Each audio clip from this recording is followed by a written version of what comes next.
Good morning. Over coming months, we're likely to see a lot of pieces like these from American business owners who are getting wiped out by the trade wars.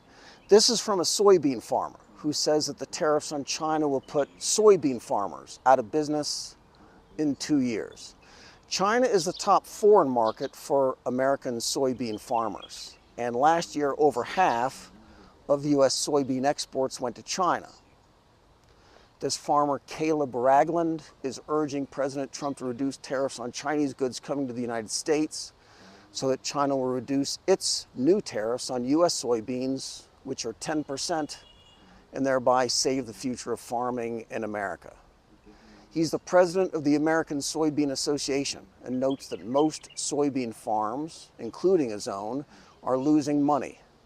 His farm of 1,500 acres has production costs of $900,000, revenues of $750,000 for a loss of $150,000. They'll borrow the money to make up the difference, but other farmers are auctioning off their farms to cover their debts. One major problem they have here is high inflation. These are the price changes from 2013 through 2022. Everybody points to higher gas prices as a key measure of household spending and consumer health. But fuel prices rose just 3% over the 10-year period across the U.S. farm sector. Every other expense was up by double digits through 2022, and we saw a lot more inflation in 2023 and 2024. Farm expenses have been rising sharply, but crop prices are in decline. Soybeans 3 years ago were $17 a bushel, and now the price is $10. Here's a futures market for soybean priced in dollars and per ton. Prices went from $1,700 to $1,039, which are in line with his own farm's top line. So these trends cannot be maintained before soybean farmers all go away, and soon. And so the Farmers Association is asking for a trade deal with China to reduce the tariffs on Chinese goods so that China will buy a lot more soybeans. But China is buying a lot more soybeans. They're just buying them from elsewhere. And the first indication of that is the falling price. China is the world's largest buyer of soybeans. So if imports from the U.S. are falling, while prices are also falling, it means that Chinese demand is being satisfied, either from domestic production here or by imports. And in this case, it's Brazil who's stepping in to supply the Chinese market. These are Chinese exports of soybeans in millions of bushels. U.S. is in blue, Brazil in green. In 2013 and again in 2015, Brazil's soybean exports to China passed the United States. And Obama was president then, so Brazil was getting busy before Trump was even a candidate. In 2017, Brazil passed the United States for good and has stayed there. China is the largest export market for U.S. soybean farmers, but Brazil is China's biggest supplier, supplying 69% of the market here.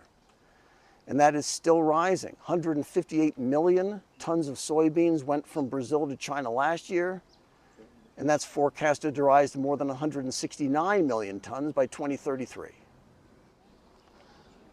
Brazil is a BRICS country, and the BRICS economies are tightly integrating their supply chains and cutting out suppliers from outside the bloc. This is happening across the entire ag complex in all the major crops. For example, in wheat, Russia is taking over export markets, business that used to go to farmers in the European Union.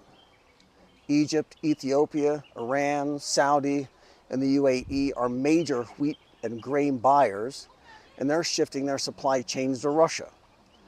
The BRICS nations themselves are 44% of the world's grain production, 48% of wheat, 58% of rice, 40% of corn.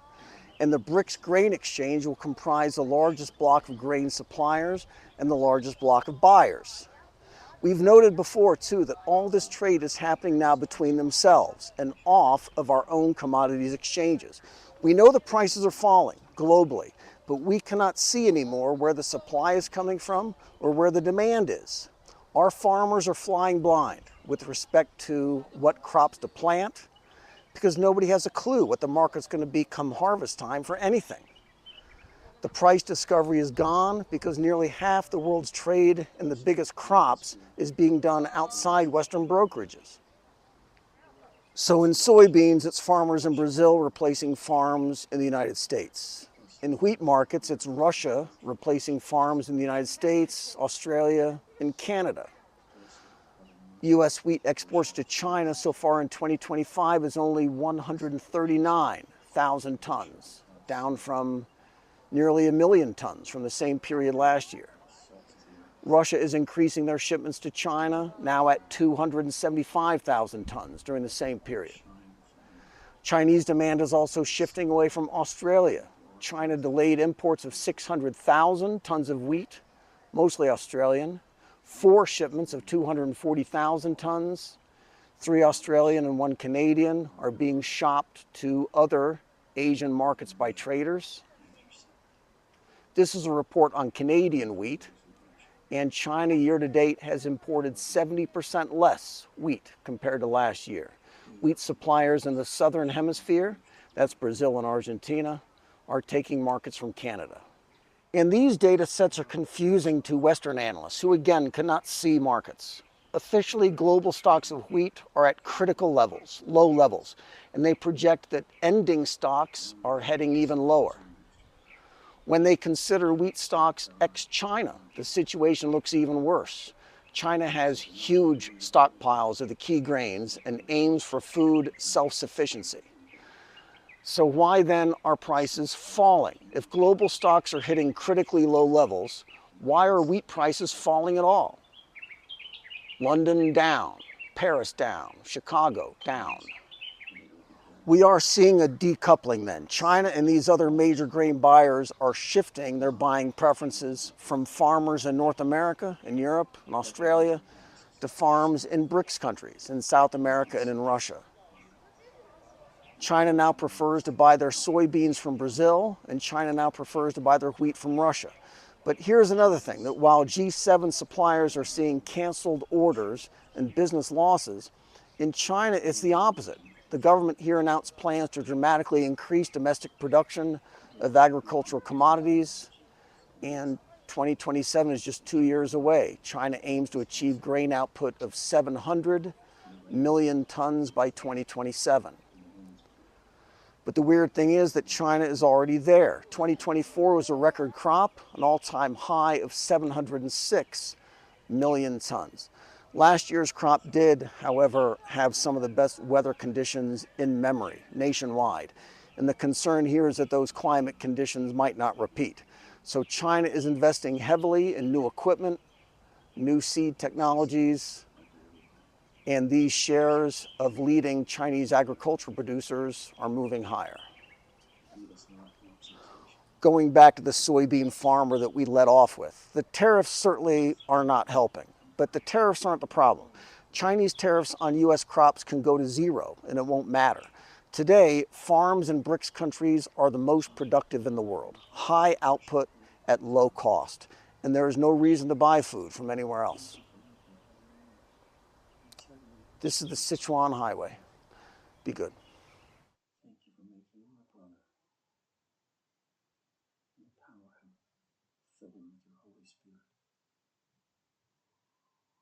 Give him gifts. Gifts of wisdom or of prophecy. Teach him to love. Make him a warrior in your name. Make him a great evangelist who will